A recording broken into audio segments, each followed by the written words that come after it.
Something I've really barely talked about on the channel is the fact that my humanitarian work in Laos came to a dramatic conclusion when I was kicked out of the country with death threats from government officials. She got into denouncing me face to face, standing there and screaming at me for hours as a thought criminal, as someone who was an enemy of the Communist Party, which of course I am. I mean, let's face it. Unless you're only going to recruit people to do humanitarian work in Laos who sincerely believe in and support communism. All of us are enemies of the Communist Party. She was very defensive, in a sense, about her threats to kill me. Her threats to have me put in a gulag, and my parents would never see my corpse, would never see my remains again, and so on. But she was also justifying her own threats of violence and the violence against other people that I presume she'd been implicated in herself, she'd been a part of herself in the past, in that she said at one point that she believed the government of Sweden did the same thing to its own citizens all the time too, because she had lived in Sweden. And she believed that all those Western governments, whatever, France, America, they all did the same thing. They just get away with it. But I was talking to her about that in frankly, a kind of compassionate and detached way, because I could see she was really suffering. She was really miserable at this very time that she was threatening to have me killed and saying my parents would never get my corpse back for a funeral. A lot of details like this. Details about the gulag I'd be sent to and stuff, But I really didn't respond to it like a threat. I could see how much she was consumed with this sense of shame she had, probably for atrocities she's been involved in herself, but just more generally, her sense of shame for the government she represents. Something I've really barely talked about on the channel is the fact that my humanitarian work in Laos came to a dramatic conclusion when I was kicked out of the country with death threats from government officials. It's a funny story. If you tell it in a funny way, it's a really funny story. And it was alluded to on this channel a bunch of times. And then I did a really kind of low quality video that came out of a podcast spontaneously. That's the only telling of the story that's on this channel.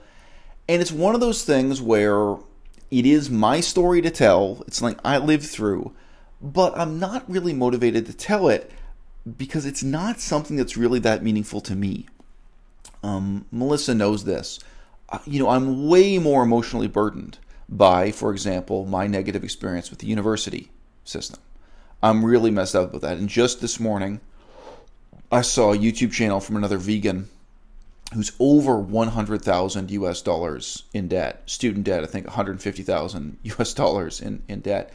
The problems with the university system of education, they matter to me, they matter to other people. I'm still messed up in it.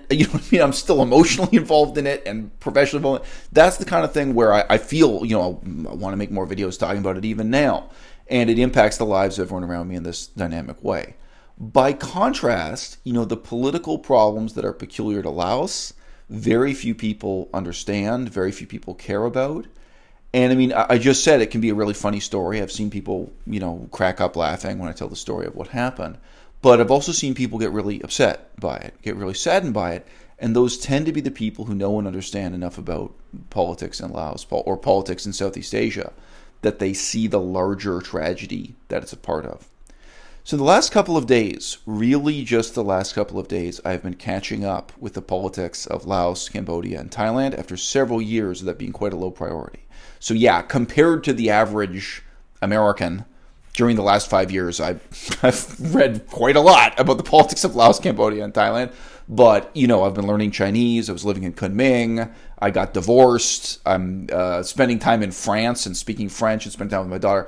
Those have been priorities in my life. Even these stuffed animals up here, putting on puppet shows for my daughter, those have been priorities and not the politics of Laos, etc.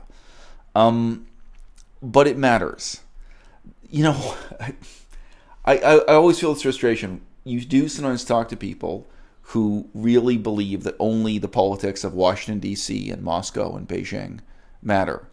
And you can learn a tremendous amount about politics by studying the politics of Haiti, by studying the politics of Jamaica, But right now, politics of Sudan, we talked about that a little bit. You know, if you think you have nothing to learn from the way political crises and political problems unfold, you know, really all you're talking about is politics that unfold in a place that don't have consequences for the rich and the famous. That's what you're talking about, right? Yeah, sure. You know, there could be a massacre in Laos and it won't affect people in Paris, whereas whenever there's a terrorist attack in Paris or New York City, it does. It impacts people in Laos. I mean, I've been living there when that happens. It's bizarre. I remember talking to people in Laos about how did they react when September 11th, 2001 happened and so on, you know. I wasn't there then, but, you know, I just mean later looking back on it. Because I asked them, I said, well, you know, America is this country. They bombed every building in some provinces of your country. They completely destroyed this country. And then how did you guys feel when instead, you know, there was this terrorist attack in the United States and then the whole political situation changed? So, yeah, I remember also a comment from an expert, really one of the only experts on Laotian politics, who said simply and tragically, the Lao people learn a great deal by watching carefully the politics of Thailand as they unfold. And the Thai people learn nothing by ignoring Laos. And of course, for me as a Canadian, I could relate to that right away. Canadians follow American politics, or Canadians who care about politics follow American politics. And of course, Canadians learn more about their own situation in the world. They learn a lot about these important issues by following American politics. And Americans learn nothing by ignoring Canadian politics. Even the current Bernie Sanders campaign brings that into focus, where now Canada is becoming a symbol of, you know, the possibility of a future America having cheap health care and cheap university tuition, providing some of the social services Canadians take for granted. I think for some Americans, Canada is also an example of a country with not as many guns. I mean, in Canada, people do own guns, but gun violence is very different in Canada. So, but yeah, you're not gonna learn from the good and the bad, what's gone right and what's gone wrong in Canada, by ignoring it. But anyway, when you scale this up globally, yes, part of the tragedy of the 21st century is that everyone is paying attention to what happens in Washington, D.C., and everyone is ignoring not just Laos and Thailand and Cambodia. It seems like everyone's ignoring really the vast majority of the inhabited surface of planet Earth. It's shocking to me. Within the last 2 years, when I've been together with Melissa, I've sometimes really been looking for any news source on China. China is not a small or obscure country. And like, okay, there's this one YouTube channel, there's this one podcast, there's one magazine that has a couple of pages a month. Like, you know, it's amazing what a low priority even China is. Obviously, if we were getting involved with politics of Africa, imagine how depressing that might be. So, yeah. Okay, another big theme. This comes up when I talk about ecology. It came up just a couple days ago talking to Melissa. You know, the ultimate scarcity in ecology is not energy, it's not electricity, it's not water, it's not sand. What's most scarce of all is the human attention span. You know, human intelligence is scarce. And very often with ecological problems, what you have to face up to is, well, we only have so many people with so many hours to pay attention to these things. Okay? So yeah, there are many, many ways in which the politics of Laos matters. I'm going to give one link below this video to Radio Free Asia, RFA. Now, Radio Free Asia is an indirect propaganda arm of the U.S. government, but I'll give a link to their page on Laos, and you will see it's one of the only English language sources that really tries to follow what's going on in Laos. They also do this with Cambodia and a few other places, and they're doing it because the United States wants to lean on these countries to become more democratic or have higher standards of human rights. But yeah, it doesn't pretend to be an objective source. It's a pro-democracy, pro-human rights source. So it's a bias you may sympathize with, but it is a biased source for sure. Anyway, but I think honestly, if you just sit there and glance at that, you'll see, yeah, politics of Laos matters. So look, this thing happened to me. I was out doing humanitarian work in northern Laos, and I knew the rules of the game. I was never one of these ignorant tourists who thought there was no political reality outside my window. So I knew examples of other people being exiled from the country. I knew examples of people being assassinated and executed. I knew examples of people being intimidated by quote-unquote mock executions, where they act like they're going to kill you, and then maybe they shoot the gun just over your head and then tell you to get out of the country. These kinds of theatrics. And I knew about examples of intimidation where I sympathized with what the Lao government was doing, what the Communist Party was doing. They were struggling to control Christian missionaries. Again, I come from Canada. Look at what Christian missionaries did to my country. Look at what they did to the indigenous people of the country. And that's exactly what Christian missionaries were trying to do in Laos. They were really targeting the poor and the tribal ethnic minorities and the illiterate and, trying to quote-unquote save their souls and in many ways, culturally assimilate them into Christendom. And I could see the Communist Party struggling with that. Communist Party was also struggling to control drugs like opium, methamphetamine at that time. So some of the use of state coercion and violence I could sympathize with, and some I could not. But Laos was a poor, desperate, post-war country. And I just was never naive about what the rules of the game were and what the stakes of the game were. And, I'm just not that self-pitying about it in that sense, where it's like, well, what was it I used to say to people all the time? Worse things have happened to nicer people. I used to say that. I mean, I really was. At the time, I was laughing and smiling about it. I was very relaxed. I mean, really, I can remember hysterically laughing, And my boss in the Humanitarian Agency, he said, well, you're laughing now, but you won't be laughing. And I said to him, no, I'm always going to find this hilarious. This is always going to be funny to me. This is always going to be ridiculous. You're wrong. I remember saying to him and saying in an email afterwards, saying, ultimately, comedy is a force in the universe like gravity, where it doesn't change. This is always going to be funny. And it is funny. And it's made even more funny if you kind of know, if you were actually performing this as a comedy. I was the one guy doing humanitarian work who never slept with prostitutes.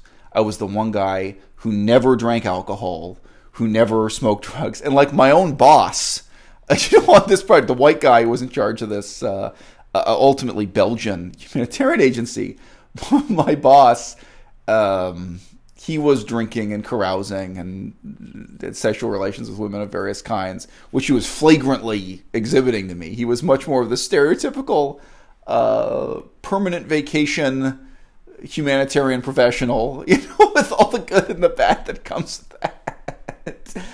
And he would get, it wasn't many times, I was completely sober, but several times he got drunk in front of me and started telling me things about his sex life. And then I was amazed when I talked to him and he was sober and he didn't remember telling me that. So anyway, I'm surrounded by these kind of more gritty, these more corrupted and corrupting examples of what humanitarian work does to white men. And I'm out there completely sober with this very abstemious, disciplined life, studying the ancient Buddhist scriptures. So studying Pali. Pali is an ancient language. It relates to Buddhism the way that Latin relates to ancient Europe or ancient Greek, whatever you want to say. But that's an ancient dead language. So studying that, then trying to cope with the modern language and trying to cope with political reality and stuff. And I was really devoted to trying to make the best out of a bad situation in Laos. And actually, by the way, part of that story was I had a long period in Laos where I really wasn't sure if I should commit to humanitarian work and research in Laos. And sorry, I'm not even getting into the research side of it. There's a lot of research also, book-based research as well as getting out in real life and seeing things. And but anyway, research is a topic for another video perhaps. But I wasn't sure for a long time if I should commit to Laos or if I should be looking at moving immediately next door to either Cambodia or Myanmar. And then I had a kind of turning point where I was like, no, you know what? This is really important. This is worthwhile. And I should really, take seriously making the best of the situation in Laos and do humanitarian work and research here, make the best of it. And then it wasn't so many months later that I was exiled from the country this way. So, part of a humanitarian project that was there nominally to feed starving people. And I signed up for the project on the basis of their original mission mandate, mission statement that described that, of literally handing out sacks of rice to starving people. And they still were doing some of that. But only after I had signed up, literally after I had read their mandate and signed the contract, was it revealed to me that they changed their mission. Again, this shows that my boss was really a very unethical and somewhat stupid guy. Like, you think this wouldn't matter to me. They had made a transition into agricultural development.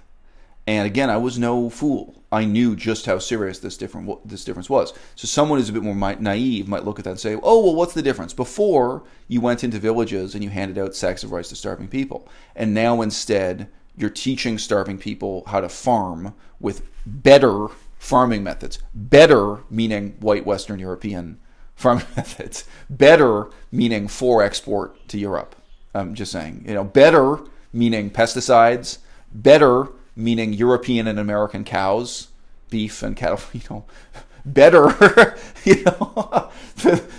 the concept of better agriculture is debatable. And of course, better normally meaning the rich get richer and the poor get poorer, and land ownership is taken away from the poor and given to one landowner or one corporation that's farming the cattle or farming the Western fork. There are really deep problems with this, especially when you're making a transition from communism that had some nominal commitment to giving plots of land to all the poor people. That's part of the failure. That's part of the collapse of communism, is handing out land ownership to local people. So without getting into that history too much. So right away I knew, whoa, this is actually a very morally murky and conflicted situation. And it was right. And they were a little bit involved also in trying to transition away from opium agriculture to other forms of agriculture. So I had a hint that I was in for a really difficult ride. And I knew also that I was going out to an area where they still very much literally had armed rebellion against the government going on. So there were guerrilla fighters, if you want to put it. I get out there. There are a million different anecdotes to tell. But the other big thematic continuity in my life is the concern with ecology. So I'm out there.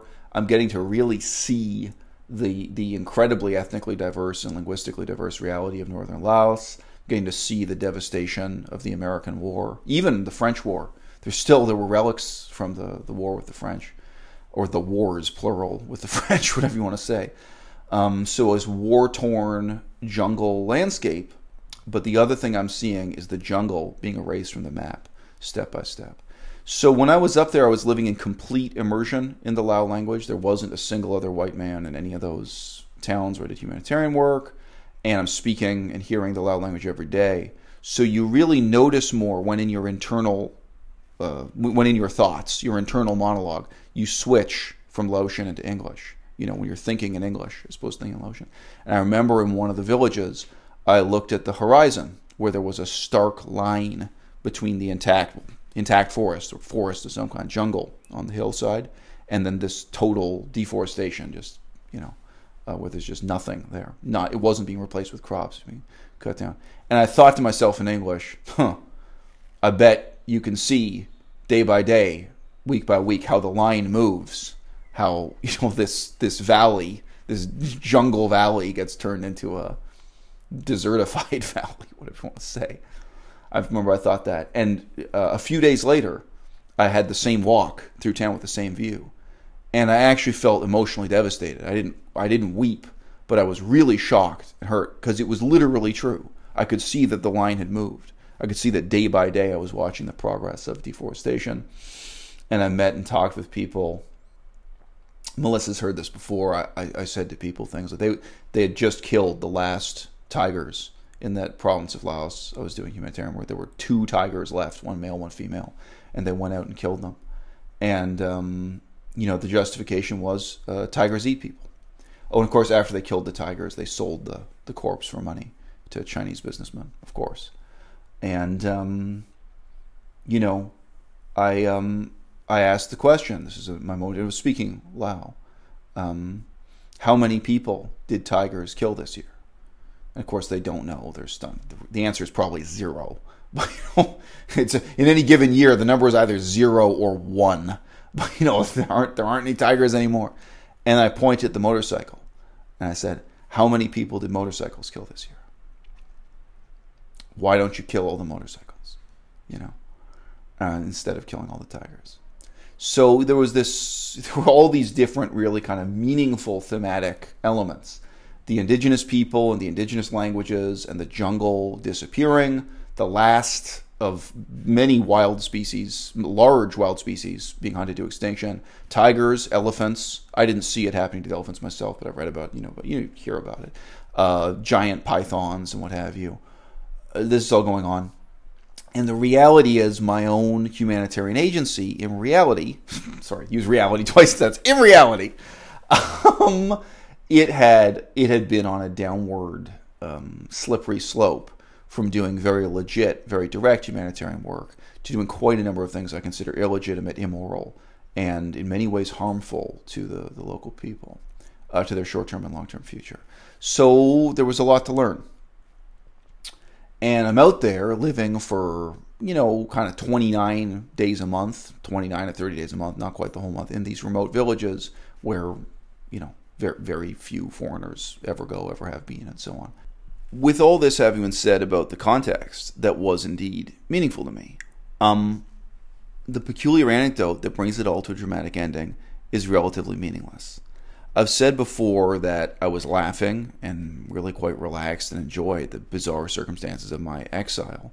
But by contrast, what I wept over, literally wept over, was throwing my dictionary in the garbage, was of seeing how many thousands of hours of hard work I'd put into Laotian language and Pali and linked languages. And, I did literally have to give away my dictionaries, my books. I couldn't carry them with me. And knowing what that represented, that all that hard work, in a very real sense, was for nothing. And of course, all the hard work studying the history and politics and history of Buddhism and stone inscriptions and archaeology, as well as modern and ongoing political history, World War II, Vietnam War. There was all this work invested into knowing Laos and understanding Laos, linked to the study of the Lao language. And that was all symbolically going in the garbage when I threw my dictionary in the garbage. So that was devastating to me. But it's in the context of this very meaningful humanitarian work that we then have this somewhat meaningless and bizarre anecdote at the end of it of how I got kicked out. So I'm in one of these remote villages doing humanitarian work, and a woman arrives who's a representative of the Lao government, and she was out there as part of U.S.-funded drug control efforts. I'm sorry. She had done projects, and she was doing projects with the United States government, but I think the specific task she was on at that time was linked to UNODC, the United Nations Drug Control Agency. In any case, her whole career, this woman, she had been to Sweden and studied and got a university degree. She'd spent time in Europe, various Western countries. Her whole life was a series of government junkets. And her current one, at the time I met her, was going out to these remote villages to examine and report back on, especially methamphetamine use, what was going on in the drug scene.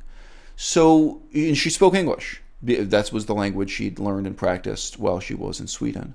So she spoke English with me. And at first, for several days, she was trying very hard to be my best friend in the world. And she was pushing me to help write for her, to ghost write for her, a letter to the American Embassy. She was actually writing and trying to get the American Embassy to pay for her to do yet another junket so she could go visit, I think it was Los Angeles, somewhere in the United States. Just complete waste of taxpayers' money. But this was her whole life. I mean, she was a career bureaucrat in communist Laos. And I mean, I guess you could give her credit for saying she was wasting the money of Western countries rather than her own taxpayers. But this was really what her life was devoted to. So for several days, she and I got along just fine. And then her mood twisted. And really for no good reason, she got into denouncing me face to face, standing there and screaming at me for hours as a thought criminal, as someone who was an enemy of the Communist Party, which of course I am. I mean, let's face it. unless you're only going to recruit people to do humanitarian work in Laos who sincerely believe in and support communism. All of us are enemies of the Communist Party. I mean, none of us are part of their ideology or their religion, however you want to put it. I always thought it was significant to what happens in the rest of the story that while she was denouncing me this way, the other staff at this remote station, it's not worth describing, but it was a really beautiful and memorable setting, really bizarre setting, kind of on the edge of civilization, on the edge of the jungle. But we're in this wicker hut on stilts, bamboo hut on stilts. And the other members of staff, who were all kind of ethnic minority, born poor, tribal people, people who didn't speak Laotian as their first language. For example, there was one guy sitting there who was Hmong, H-M-O-N-G, but another guy was Khmu. These are the ethnic minorities of highland Laos. So there's a real racial divide there between lowland Laotian people and the highland ethnic minorities. These other people were sitting around and laughing at her. So I actually wasn't, laughing at her in that sense. I wasn't scorning her. I had quite a surreal conversation with her about communism and her career, and I was in a kind of detached and relaxed way. I was responding to her threats to kill me, which she was going on at great length about, by really talking to her about communism, because my own parents had been communists. I grew up with communism and rejected it, and her life and how she sees the current government of Laos and how she sees it in contrast to governments in Europe living in places like Sweden. So to give an illustration, at one point, she was very defensive, in a sense, about her threats to kill me. Her threats to have me put in a gulag, and my parents would never see my corpse, would never see my remains again, and so on. But she was also justifying her own threats of violence and the violence against other people that I presume she'd been implicated in herself, she'd been a part of herself in the past, in that she said at one point that she believed the government of Sweden did the same thing to its own citizens all the time too, because she had lived in Sweden. And she believed that all those Western governments, whatever, France, America, they all did the same thing. They just get away with it. Like, you don't hear about it. Something. And you could imagine that led to a really interesting conversation between her and I, where I was like, no, like, this is really different. Like, this is actually a big difference between countries, like whether or not you get a trial, whether or not you're innocent whether or not you're innocent until proven guilty, or whether you just disappear when the Communist Party decides to abduct you, and so on. No. This is really a difference between Sweden and Laos. The quality of law and order in Sweden, and so on. No, the Swedish Communist Party is not doing this to people, nor the Swedish government. That this was really a big difference. But I was talking to her about that in frankly a kind of compassionate and detached way, because I could see she was really suffering. She was really miserable at this very time that she was threatening to have me killed and saying my parents would never get my corpse back for a funeral. A lot of details like this. Details about the gulag I'd be sent to and stuff, But I really didn't respond to it like a threat. I could see how much she was consumed with this sense of shame she had, probably for atrocities she's been involved in herself, but just more generally her sense of shame for the government she represents, the system of government she represents, in contrast to exactly places like Sweden and the United States, what have you. So yeah, it was an interesting and truly bizarre and surreal conversation that went on and on for ages. And again, these other people in the staff were sitting around laughing at her. They just thought she was completely ridiculous. So to give one other example really briefly, another part of the conversation that was strange and memorable, and again, in the midst of her making these threats to me, she started insisting that Laos was not a communist country, that foreigners didn't understand that Laos was ruled by the People's Revolutionary Party, and that they were not technically communist. And, I really responded with kind of Socratic method. And, I asked her, okay, so you have elections here in Laos, right? Right. How many political parties are there in the elections? One. You don't have elections, but there's only one political party. But really, with Socratic method, I was saying to her, like, okay, so in what sense do you think you're not a communist country? Like, what do you mean by this? But I really didn't, I didn't respond to it by with fear, and I didn't respond to it by protesting my innocence or what have you. But as always, the people who really suffer are not the white Western humanitarian aid workers. It was my co-workers. So the local Laotian people, or again, whether the ethnic minority or not, Khmu, Aka, whatever they were taken in and interrogated and had to stand in front of portraits of Lenin and Karl Marx and denounce me as a thought criminal, and had to apologize to the Communist Party for the fact that they hadn't, reported me earlier. And, the punchline to it all is, what was the basis for me being denounced? And I don't think any of them ended up in prison, but probably all of them had a black mark next to their name for the rest of their lives. And, they were on the bad list of the Communist Party, whatever consequences that had for them in the communist system. What was it that led to all of this? It was the name that I gave to one of our cats. Can't say it was my cat. We had cats up there to try to keep the rats away. And I always asked them, I said, why don't you give them names? And I gave the cats names of people I respected, people I was positive about. I named one of the cats after the Minister of Ecology because I really respected him. He was the only person I knew in the Lao government at that time who was standing up against deforestation, saying this is a real problem. We need to have a zero cutting policy in national parks and this kind of thing. It was out of respect for him that I named my cat after him. He was one of the only people in the Lao government I really liked.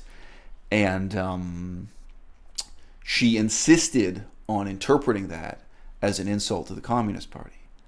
And I said to her, in the West, when we name an animal after somebody, it's like naming a boat after somebody. We talked about this at some length. And there were other examples. And this is another reason why the other people were just laughing at her. They just thought her argument was ridiculous. Like they just thought it was completely ridiculous, the idea that this was an insult to the Communist Party. It's just that she was going to kill me for the name of my cat.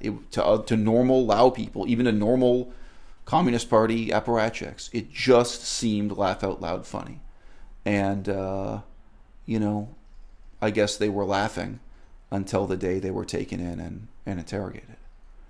And in terms of how bad that interrogation was, I never got to meet any of those people face to face again. But they were probably pretty cynical, well-informed people who knew how to be interrogated. I remember when I came back to the town, the employees at one of the small hotels I used to stay in. So this is in between villages. Stay in a small hotel for a day or two. They were terrified. They were terrified to see me. And of course, I soon figured out why that was. Even they had been taken in and interrogated by the Communist Party just because they changed the bed sheets on the bed where I slept. But that is part of the mania of communism, is that the country can never be pure enough. It can never be cleansed of those bourgeois impulses, because what they call bourgeois is what we would call human nature.